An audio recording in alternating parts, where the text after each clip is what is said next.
The laughter in the land office was the first thing. It wasn't loud, not at first. It was a low, rumbling thing, like loose gravel shifting under a heavy boot. It started with Mayor Thompson, a man whose belly strained the buttons of his vest and whose face was a permanent shade of sunburnt pride. He looked at the deed in my hand, then at me, and a little smirk played on his lips.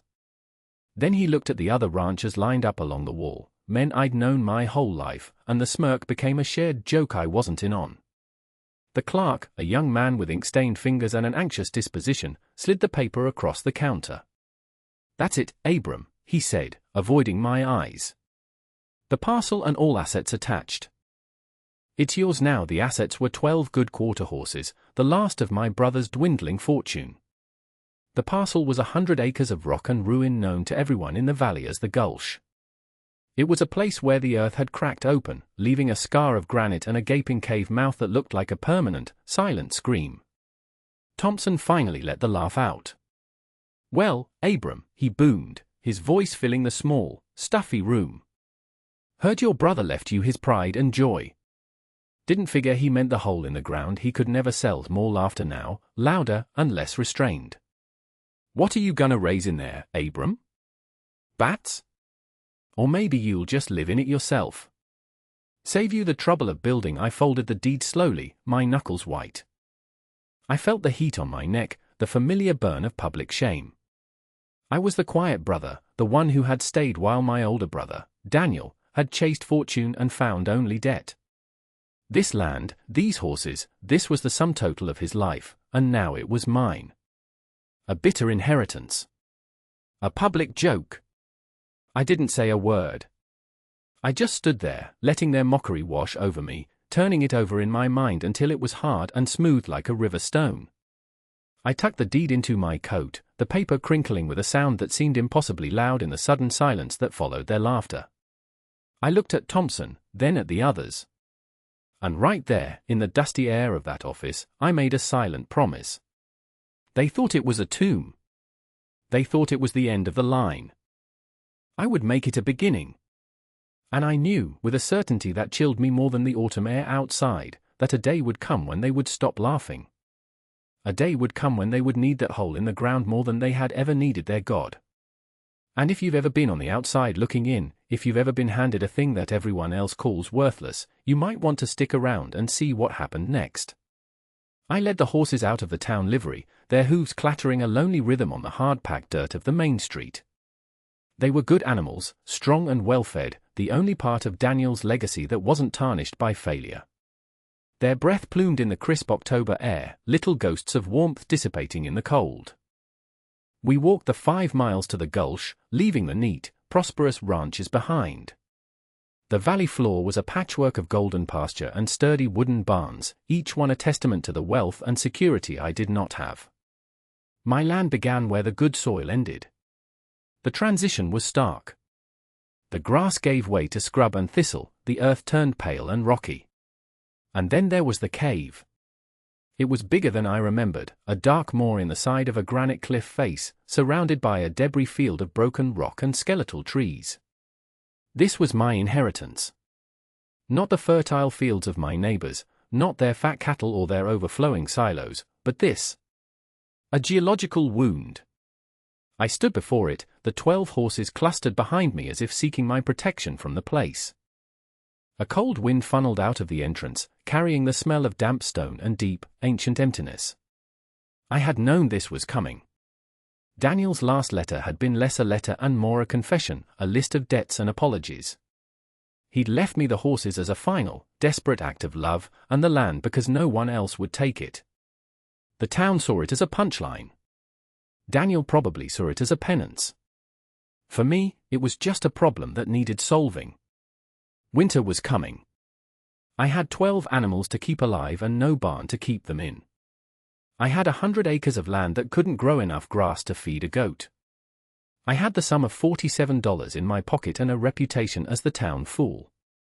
I walked the perimeter of the property, the crunch of my boots the only sound. It was as they said. Worthless. No topsoil to speak of. No water, save for a seasonal creek at the far edge that was already running low. And yet, I could not shake the feeling that I was missing something.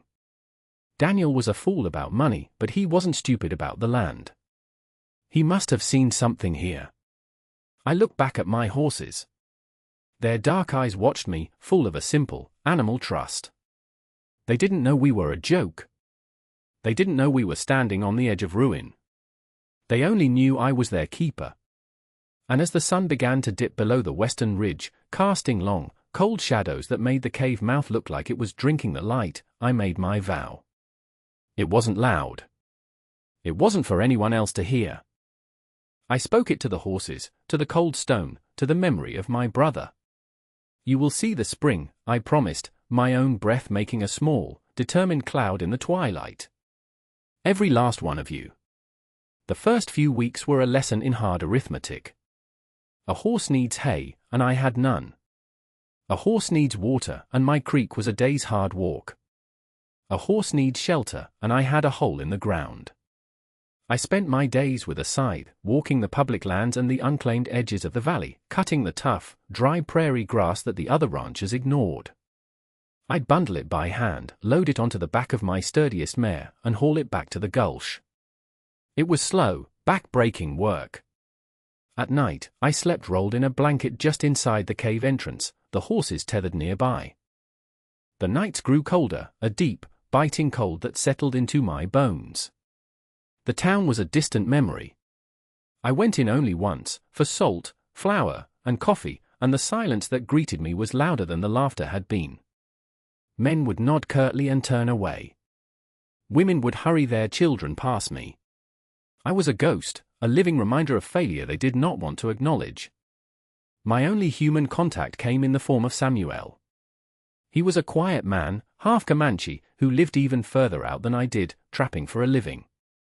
He appeared one afternoon as I was struggling to move a large boulder from the cave floor. He didn't say a word at first, just watched me with his dark, patient eyes. I was heaving at the rock, my muscles screaming, getting nowhere.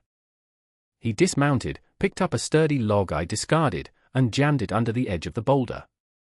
Use the earth, he said, his voice raspy from disuse. It will do the work for you. He showed me how to use the log as a lever, how to find the rock's tipping point. Together, we rolled it out of the cave. He pointed a long, calloused finger at the cliff face. That's granite, he said, stating the obvious. But then he added something I hadn't considered. Holds the day's heat. Breathes it out all night. He shared his water with me, and a piece of dried meat that was tough as leather but tasted like salvation. He looked at my meager pile of hay. Not enough, he said. It wasn't a judgment, just a fact. There's a marsh 2 miles north. Nobody cuts there. Too much work to dry the grass. He didn't offer to help, and I didn't ask. That wasn't his way. But he had given me knowledge, and that was more valuable than a dozen helping hands. We became a silent company.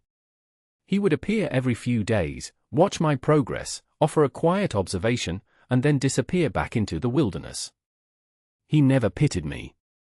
He never offered charity. He simply treated my impossible task as a practical problem, and in doing so, he gave me the one thing I needed more than hay or water, the belief that it could be done. As November bled into the raw edge of December, the world outside the cave began to die. The last of the leaves were stripped from the trees, the creek froze solid, and the first light snows dusted the ground in a thin, mean layer of white. The cold was no longer just a feature of the night, it was a constant, grinding presence. My horses huddled together for warmth, their coats growing thick and shaggy. I had managed to stockpile a decent amount of hay from the marsh Samuel told me about, but I knew it was a finite resource. Every morning, I would rise before the sun, my body stiff and aching, and begin the day's labor. It was during one of these brutally cold mornings that I first noticed it. A hard frost had coated everything in a layer of silver. The rocks at the mouth of the cave were slick with ice. My own breath was a thick plume of white. But as I moved deeper into the cave to retrieve a tool, I walked through a pocket of air that was not warm, precisely, but less cold. I held my hand up and felt a faint, almost imperceptible current. I dismissed it at first. A trick of the air, a phantom of my own desperate hope. But it happened again the next day, and the day after that. I started paying attention. I noticed that while frost coated the first 50 feet of the cave floor, the ground deeper inside was merely damp. One morning, after a night so cold the water in my bucket froze solid beside my sleeping roll, I walked into the cave and saw it.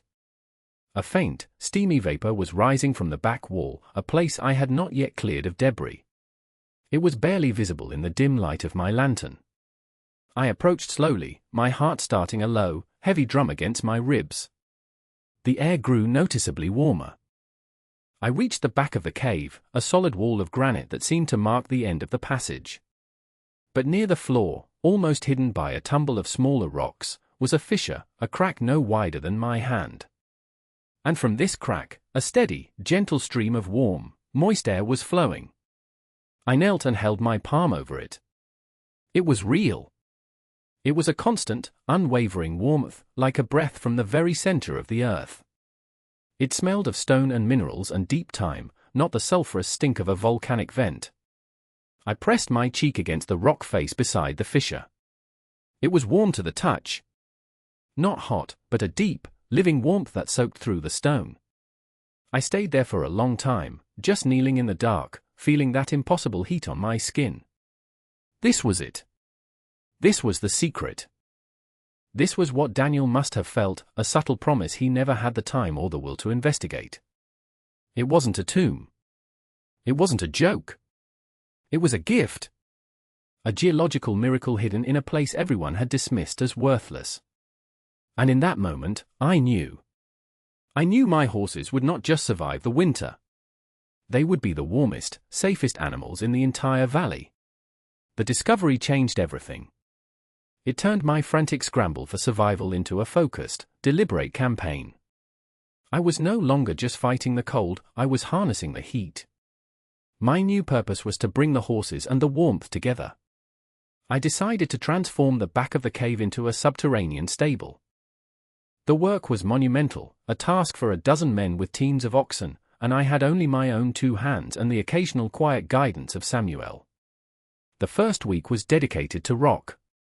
The floor of the rear chamber was a mess of fallen stone and debris, 1,000 years of accumulated rubble. I started with the small stuff, filling buckets and hauling them to the entrance, building a low wall to block the wind. Then I moved to the larger stones, using the leveraging technique Samuel had taught me.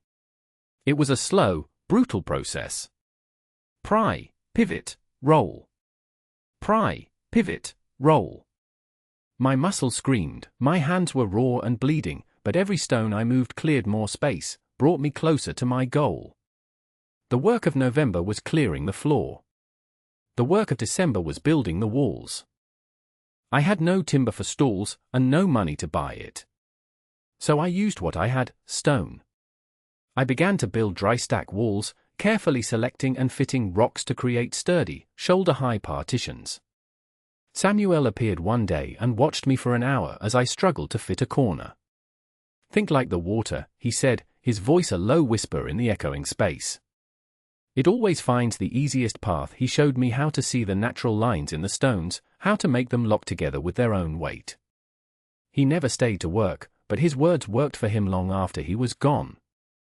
I built for stalls, then 6, then 8.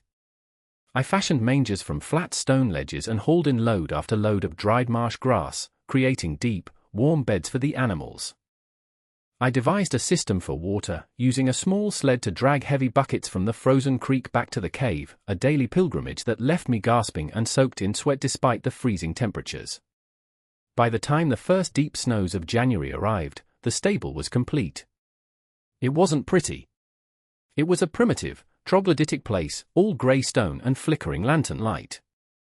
But it was a fortress of life. The geothermal vent kept the rear of the cave at a steady, comfortable temperature, while the stone walls of the stalls held and radiated that warmth. I led the horses in one by one. They were hesitant at first, sniffing the strange, dry air, their hooves clattering uneasily on the stone floor. But then they felt it. The warmth. The absence of wind. The deep, peaceful silence. They lowered their heads to the hay-filled mangers and began to eat, their bodies visibly relaxing. That night, a blizzard descended on the valley. I sat on a smooth stone, my back against a stall wall, and listened. I could hear the wind howling outside, a high, demonic shriek. I could hear the sleet rattling against the cliff face. But inside my cave, there was only the gentle sound of horses chewing hay and the soft, steady sigh of warm air breathing from the heart of the earth. The storm was a monster. The old-timers called it a blue norther, a river of Arctic air that poured down from the north without warning, freezing the world in its tracks. For 3 days and 3 nights, it raged. The wind never ceased its assault, piling snow into massive drifts, scouring the landscape clean, and driving the cold into every crack and creeport. In my cave, we lived in a separate reality. The temperature at the entrance dropped so low that my water buckets froze solid just 10 feet inside, but in the back, in our stone sanctuary, the air remained mild. My horses stood peacefully in their stalls, their coats sleek and dry, their breath mingling with the gentle steam from the fissure.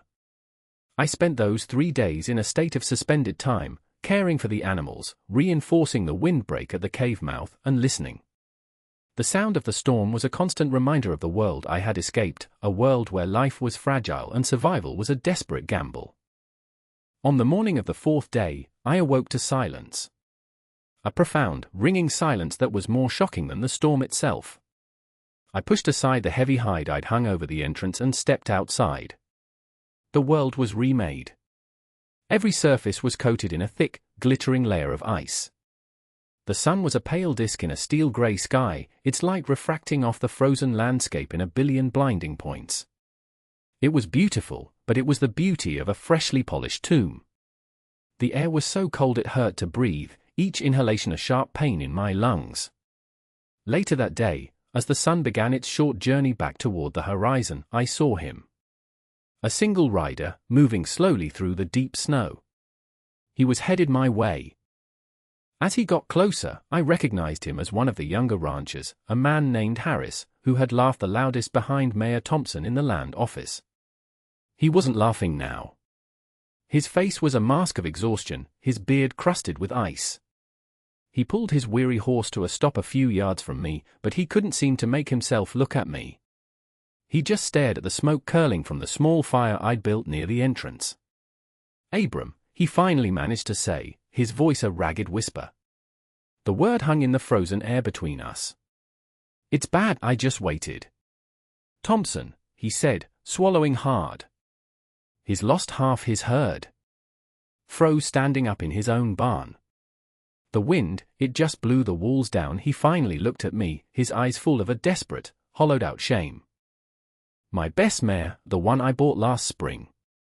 She's down. Can't get up. I think her legs are froze in the stall." The reversal had begun. The laughter had frozen solid and shattered. He was the first, but he was not the last. Over the next 2 days, they came.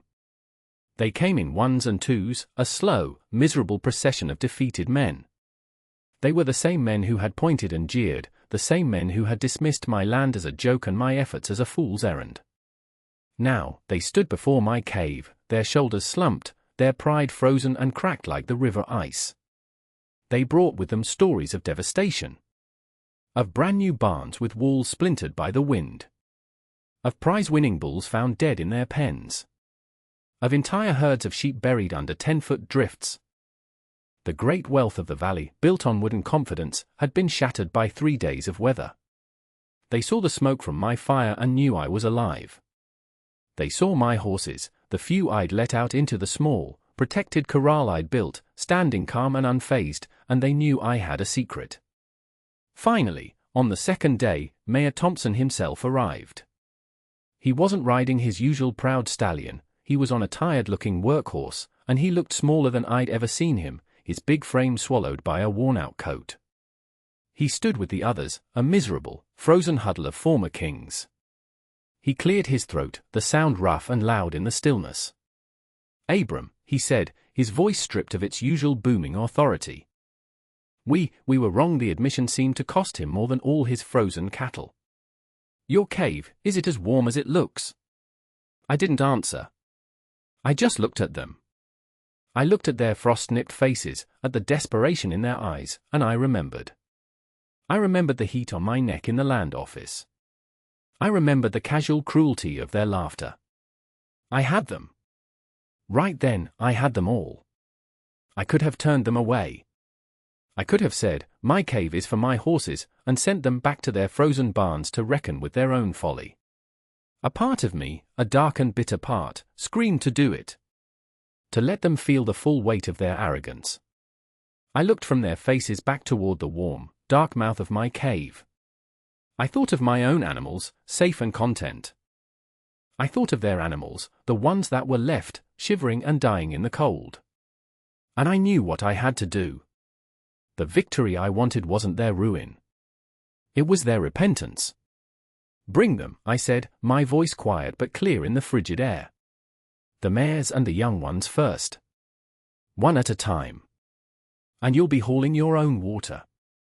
The rest of that long winter was a strange and silent truce. My cave, the subject of so much ridicule, became a communal ark. The ranchers, humbled and quiet, led their remaining animals into the warmth of the stone stable. They saw the stalls I had built with my own hands, the clever way I had used the natural stone, the sheer, back-breaking effort it represented. They saw my system, the calm, orderly way I cared for the animals, and they fell into line without a word of protest. Mayor Thompson, the man who had mocked my inheritance, now spent his days hauling buckets of water from the creek, his face a grim mask of concentration. Harris, who had laughed at the idea of raising bats, meticulously cleaned stalls and rationed out hay under my direction. The silence in the cave was thick with unspoken things. It was the silence of respect being earned, not demanded. It was the silence of men forced to confront the difference between what is expensive and what is valuable. They worked. They didn't complain. They did exactly as I told them, their previous status as landowners and town leaders erased by the simple, brutal reality of the cold. I was the master of this underground kingdom, not by force or by title, but by the simple fact that I had understood the earth while they had tried to command it. In March, as the first signs of a thaw began to appear, a stranger rode into the valley. He was a geologist, part of a government survey team, and he carried maps and instruments that were foreign to us. He'd heard the story in the next town over, the tale of the man whose horses survived the great freeze in a warm cave. He was skeptical but curious. I showed him the fissure. He spent a whole day in the cave, taking measurements, tapping on rocks, and writing in his notebook. "It's a geothermal fault," he said that evening, his eyes wide with scientific excitement. "Incredibly rare for this region. The heat is coming from deep within the Earth's crust. It's stable. Permanent." He looked around at the stone stalls, at the horses resting peacefully. "You didn't just find a cave, Mr. Abram," he said, with a tone of deep respect. "You found a geological treasure. This place is, from a practical standpoint, priceless." The ranchers heard his words, and a final, quiet layer of their pride crumbled into dust. Not only had I been right, but my worthless land had been officially declared a treasure by a man of science. Their mockery was not just unkind, it had been ignorant. A year passed, then two. The Great Freeze of '88 became a line in the valley's history, a story told to newcomers, a lesson etched into the land. Abram's stable, as it came to be known, was no longer a secret or a shame. It was a landmark. I never spoke of the day in the land office. I never reminded them of their laughter. I didn't have to. The proof was carved in stone, a permanent testament to their folly and my persistence. The cave became a communal winter stable, a safe harbor that bound the valley together in a way their individual wealth never could. I charged a fair price for its use, and with the money, I improved it, adding a proper ventilation shaft and expanding the stalls. I even bought the adjacent parcel of land, the one with the good pasture, from a humbled Mayor Thompson for a very reasonable price. Samuel still visited, sitting with me in the evenings as we watched the horses. "You listen to the rock," he said once, and I knew it was the highest compliment he could give. Sarah, whose husband Harris had lost his spirit along with his horses that winter, began to help me manage the place. Her quiet competence and wry humor were a balm, filling the lonely spaces of my life. She never saw me as the town fool or the cave-dwelling hermit. She just saw the man who had listened when no one else would. They said the land was a curse, a joke, a hole in the ground fit for nothing. But what is a curse but a blessing you haven't learned how to read yet? What is a burden but an opportunity in disguise? We spend so much of our lives chasing what other people tell us is valuable, the fertile field, the big barn, the public approval. We measure our worth by the shine on our boots and the size of our herds. But sometimes, the greatest treasures are hidden in the places no one else is willing to look. They're found in the dark, in the quiet, in the heart of the stone. The question is, when you are handed something that everyone else calls worthless, do you have the patience to listen for its secrets? Do you have the strength to do the work that no one else will, to turn a joke into a legacy?